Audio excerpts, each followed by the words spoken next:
What is going on, ladies and gentlemen? Thank you so much for joining me today on this beautiful day. I hope you all are doing well today. And to all my new viewers joining us, welcome to the family. I hope everybody enjoys this video today just as much as myself, because this video was highly recommended. Like, I'm not exaggerating. This was highly recommended. You guys was all in my DMs and everything. A few people even video called me on Instagram. I was sleeping. I woke up. I'm like, what? Y'all calling me? Hey, Strac, look, I don't know if you're busy. Please react to this video right now. Oh, so here we are. Here we are today, man. Everybody, please feel free to like, comment, subscribe, and turn all post notifications on so you do not miss another one of these reaction videos. Now, I've been hearing a few things that Canadians should do if they still happen to live in the U.S. or are thinking about crossing the border. And the first one I heard was keeping their data on their phone safe, just in case the border doesn't, like, I guess, tap into your phone, or I don't know. Look, this is the United States. They are able to do a lot of things. They could tap into everybody's phone in this country if they wanted to. How you think all these rappers and artists be getting arrested, even without indicting themselves publicly? Because they find this information on their phones, phone calls, text, emails, social media posts. Like, it's just, oh, all my Canadians still living in America, I love y'all, man. I love y'all, and we gonna fight through this together, man. We gonna fight this together, man, for real. Like I said, I have a Canadian family that lives around the corner from me, and they got that Canadian flag on a pole standing up high. They didn't have that before until the tariff situation started. So they're making it clear that, hey, Canada all day. Like, they got a big pole with the Canadian flag going with the wind. I'm like, now that's fly. I like that. Now that's hard. I really still want to knock on their door, but I'm not going to do that, you know? I would love to ask how they feel. And, you know, this whole tariff situation with America is just pointless now, because not even the Americans understand what our moral is. What is our main purpose? Our main objective for putting these tariffs out. We are lost now. We have no idea what Trump is doing now. He already denied agreements with Europe. He says he doesn't want to deal with them. When they wanted to make an agreement, make a deal, he said, no, let's not do that. I don't want to. We are confused, and we don't know what our president is doing now, and we're lost. You know, America is like the Titanic. You know, we're too big, too slow to turn, too slow to react, okay? And just in denial that we are sinking. And better yet, we don't have enough lifeboats for everybody. If we do sink, if we do plummet, if this country goes down. That's why I said we gotta fend for ourselves. And you know how I'm gonna do that? I'm gonna take me and my loved ones across that border. Across that border. If it comes down to being that bad, yeah, we out of here. And the next cheapest option, well, Canada's cheaper. It depends what province or city you are stationed in, but Canada's a little cheaper than the United States. And it's very nice. Way nicer than America. So going over there won't be an issue. The people are nicer. What? And the people are nicer. This is a win-win-win-win situation. If I lose over here. Wasn't there like a point in time where Americans, you know, traveling over from the United States could cross the border into Canada without needing a passport? Or am I wrong? Somebody please clarify that in the comments down below. I don't know how true that is. Like I said, the first time I went to Canada, I was very young, and I didn't even know I was in Canada until we left. I didn't even know I was in Canada. All I know is we took a long road trip. That's how young I was, okay? I don't remember nothing, not even Niagara Falls. So let's jump right into this video. I'm not wasting no more time, guys. I know I went on a little rant, and I'm sorry. This whole topic is just triggering. You know, I've been trying to stay away from it and keep my mouth shut, but I can't. Why? Why? Silence speaks louder, and I don't want to stay silent. You know, I like speaking on this topic. I really do. I be trying so hard not to, you know, because I feel that it may get repetitive. But you guys, please feel free to let me know in the comments down below. Would you like me to make some more of these videos related to the whole tariff situation going on? Many Canadians are growing increasingly concerned about the risks of traveling to the United States following changes in U.S. border policies and heightened enforcement. Joining us today is Heather Siegel, a seasoned immigration lawyer with over 30 years of experience. Thanks for being here. Thank you. I want to dive in. What recent changes are affecting us, Canadians, traveling to the United States, and should we be concerned? Yup. Good questions and very topical. I have been inundated. In my 30 years, I have not seen the nature of the calls that I'm getting right now. There's a lot of fear, and there's some validity to it. Not 100%, but there's some validity. Things legally haven't changed significantly, but practically our relationship with the United States has changed, and that's going to translate to immigration. In addition, immigration in the United States has also been changing and their relationship to it, and that's going to affect our ability to cross the border. Because America is kicking these people out. And that's one of his ways of making America great again.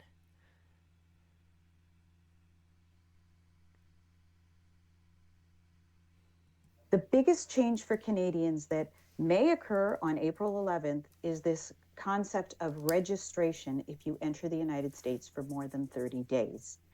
And this only applies to people. There's two criteria.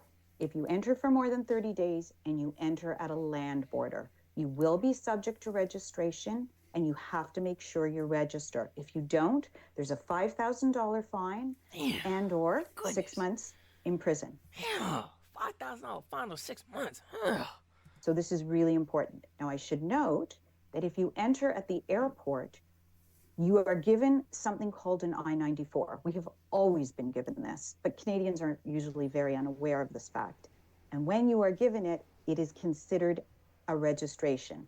You're actually not physically given it. It is issued to you electronically, and you can actually go on the CBP website and find it. And I recommend people do that because the law will say that you must carry a copy of your registration while you're in the United States for more than 30 days. So it's very important to do. If you Google I-94, you can absolutely, the first thing that comes up is the website, and you can actually, enter your passport, enter your date of birth, and get all that information. And it's very important for Canadians who are registering. But if you're not going for more than 30 days, this does not apply to you. I don't think we're going to have that many Canadians traveling across that border over here. Unless it's for a job or to take care of family. Or if they're moving over here. But why in the world would anybody decide to move to the United States of America during this whole situation? Okay, and I want to ask too, what if you're traveling there for work? And I ask you this because I once, in the previous Trump administration, was stopped. I mean, as long as it's not the 30-day mark, you're good, right? Ain't nobody going to work for 30 days. Ain't nobody going to work for 30 days and then cross it back to the border to go home. Nah, 30 days is a long time. And told I needed a letter of intent to travel stateside. Is that what we have to do now? Should we make sure we've got some written confirmation of why we're going over? Good question. So the rules haven't changed, but what they're doing is I'm finding there's much more, they're much stricter, and there's always been wide, broad discretion to admitting people into the United States. When we apply to get into the United States, we seek permission to enter. It is a privilege, not a right. But they are taking that very seriously. Wait, so we have to seek permission to enter Canada then as well, because it's got to work both ways. They are taking their immigration very seriously. And my advice is to carry documentation to support what you're doing. So if you're going in for a business meeting, get a letter from your company saying, I'm going in for a business meeting.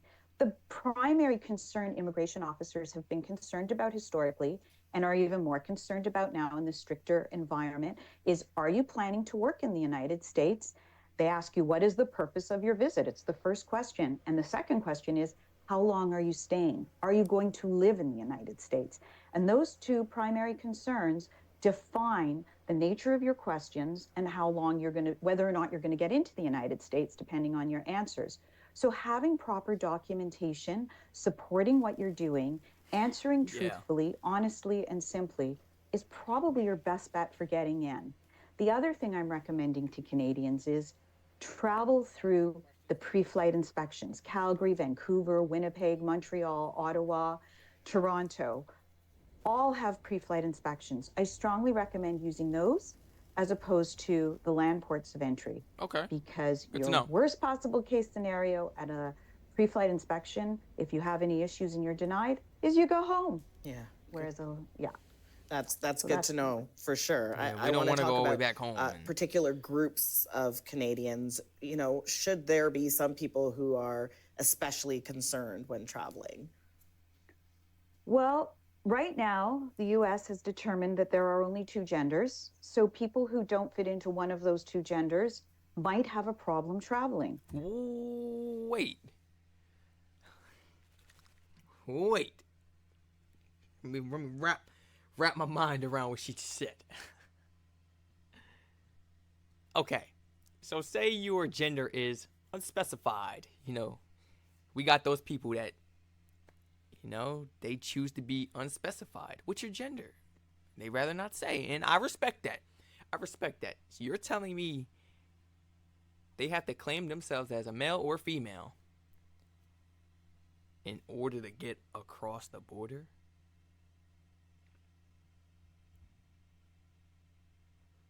I didn't know that was really a big issue. I mean, I would say we can just ignore what those people say. Like, ma'am, you're saying your gender is unspecified, but you're obviously a female. Well, how do we know that? You don't know what she looked like with no clothes on. How do we know that? I'm being honest. And it's a freedom of speech, and you have to have respect. So you can't just be like, oh, you're lying. You're a female. Go, miss. Go. You can't do that. These people have a freedom of speech now, so they're unspecified and rather not say. There's an option. Are you a male, female, or other? You gotta respect it, man. So it's not like we could force them. But, oh, well, you're a female, ma'am. Just go ahead. No. That'll be ignorant. I mean, look. They are not being asked lots of questions initially, but they are beginning to see a line of questioning internally. If you land in Texas, or if you cross from Mexico, in areas where they're less tolerant, you might see more problems. And we don't know if that's going to happen. I have heard stories from clients that they're very concerned about this, that trans people may be targeted. In addition, people who are permanent residents of the United States, or even Canadian citizens. Was that my mic making that weird noise? That they're very concerned about this, that trans people may be targeted.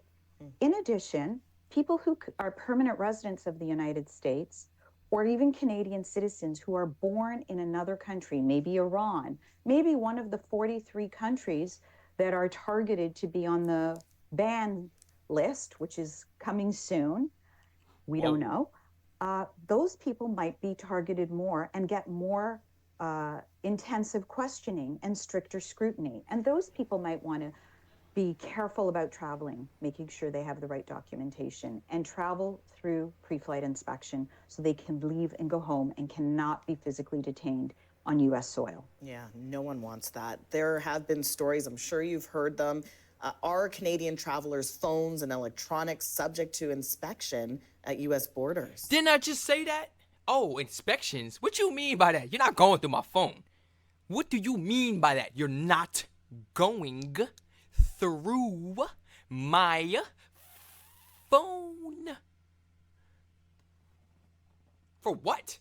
You could go on my luggage. What do you need to go through my phone for? This is what I be talking about. They might try to start tapping through your phones and all that. Y'all Canadians better stay safe, man. Y'all better stay safe when you cross that border, for real. For real. Yes, they are. And the Canadian government just put out an advisory to that effect. There is no expectation of privacy at an international border. And your phone is just like your luggage. It can be checked and looked at.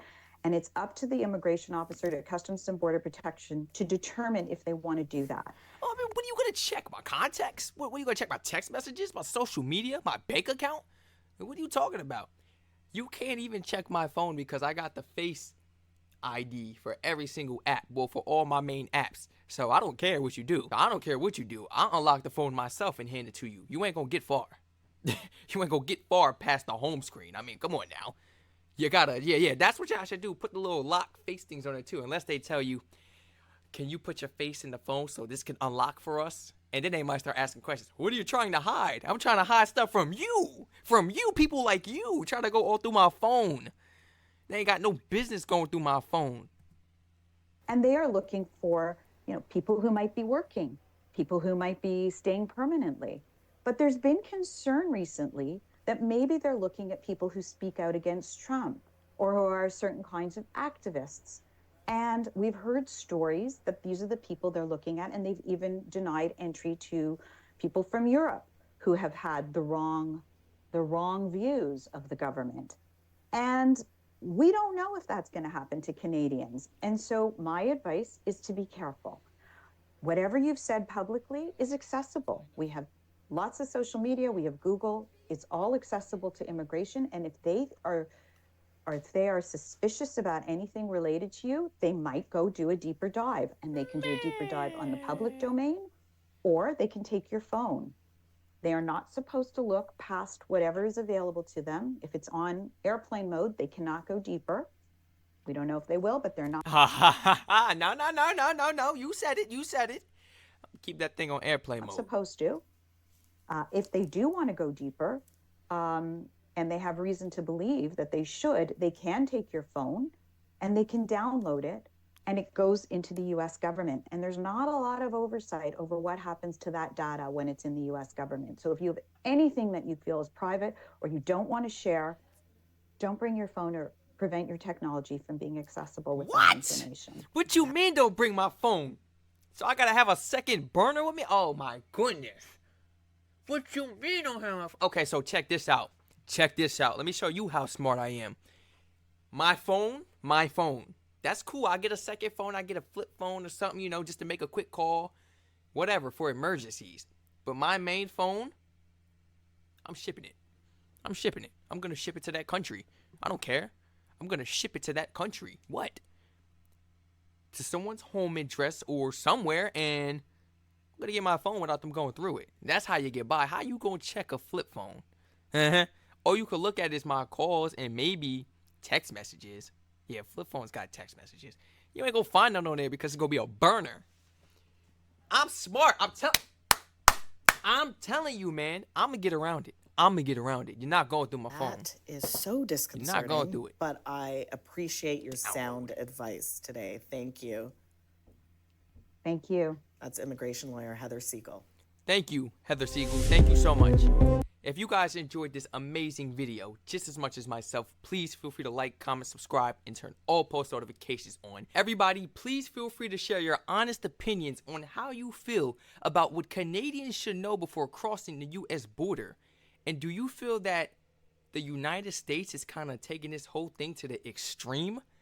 Everybody, feel free to share this video and this channel to your friends and family members. And feel free to spam my comment section and use that suggestion link in my description down below if you would like to recommend some more of these fascinating educational videos for me, myself, to react to. Once again, I will catch you all in the next reaction video. Stay safe.